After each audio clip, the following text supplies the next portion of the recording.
Do you ever have spots on your watercolor paintings that look like this? Most of the time, these spots are unwanted, so in this video today we're going to talk about what it is and how you might be unknowingly creating this on your watercolor paintings. I'll also show you how to fix it and when you might actually want to get this look. So first, this is called a bloom, a cauliflower, or a backrun. Goes by a couple of different names, but essentially it's when two pigments come together but one has a lot more water than the other. Let me show you an example. So here I'm putting some paint onto the paper.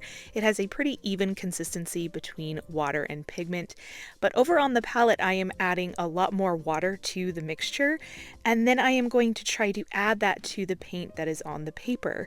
But because one has a lot more water, we get a significant backflow into the more pigmented side. This is one of the reasons you need to have a large amount of wash when you're starting, because you can see here I'm picking up some magenta, I'm making a big puddle area, and when I go in and paint, I can pick up more paint from the puddle that I've created and add it to the area on the paper easily without having any problems, because there is no water difference.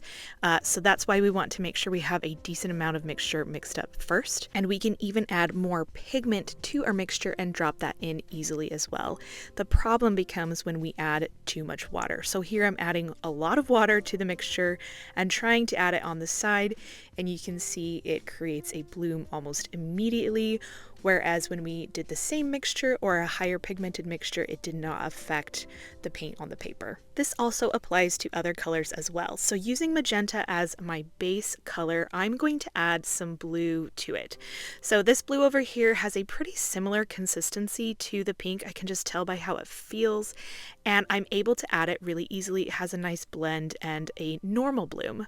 But when I add more water to the blue mixture and try to add it onto the side, you can see a hard backflow line begins to form. So there's a difference between that blooming line and the nice even blend that you want to get when you mix two colors together. Now I want to show you an example of this in your watercolor paintings. So let's paint a sky with a really light wash of blue, and to have the clouds painted on top of it, we need to increase the pigment level of our blue, of our pink, purple colors, so that they have a really nice normal watercolor blend without creating any backflow or any harsh lines. Now I'm changing the wash of the purple to be a lot more watery than the sky by adding more water, and you can see it diffuses a lot more. It starts to create those backflows and those blooms right in the middle of the sky. So just increase your pigment level whenever you're trying to add a new color wet into wet.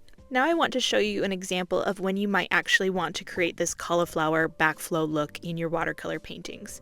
So we're going to start with a pretty intense pigment wash of blue, and we're going to drop in clean water to create these backflows, these blooms, and they kind of look like snow to me. So I've created paintings in the past where I start with a really dark indigo or bright blue color for the background, and then you drop in clean water all over to get this really snowy look. And then you can add trees and other things into your painting, and it gives it a really nice, beautiful textured background. I've also used this technique on a green background to create the fuzzy outlines for dandelions, so there's a lot of different ways you can use blooms to your advantage. Now let's talk about when we have blooms and we don't want them there. How do we fix them? So here I'm purposefully creating a bloom. I'm making a mark on my paper. It's a beautiful wash, and I'm going to add too much water to my mixture and add that to the side of my wash. And you can tell, you just know when you've created a bloom, when you've created a problem, there's a difference in the water content. You can feel it. So just very quickly, while it's still wet, this is a while it's still wet situation, you're going to go over the entire area, or as much as you can, with the same water concentration that's on your brush.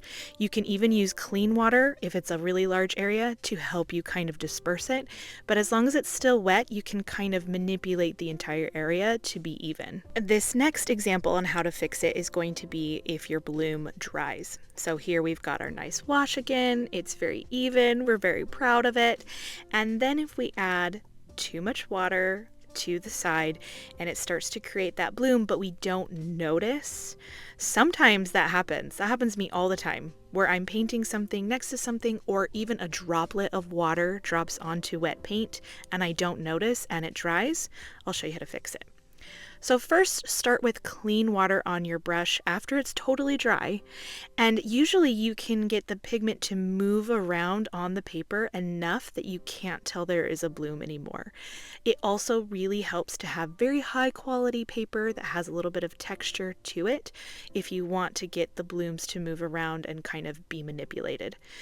Once you have manipulated the paint with the clean water, you can even go in with some more pigment and paint the area that is your concern and kind of clean everything up, make it look really even, and make sure there are no more water mixtures introduced. And that, my friends, is my lesson on watercolor blooms, cauliflowers, backflows, whatever you want to call them.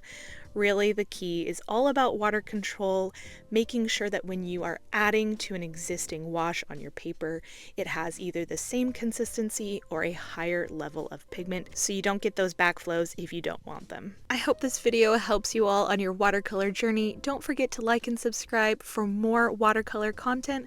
I post every week, and I will see you all next time. Bye.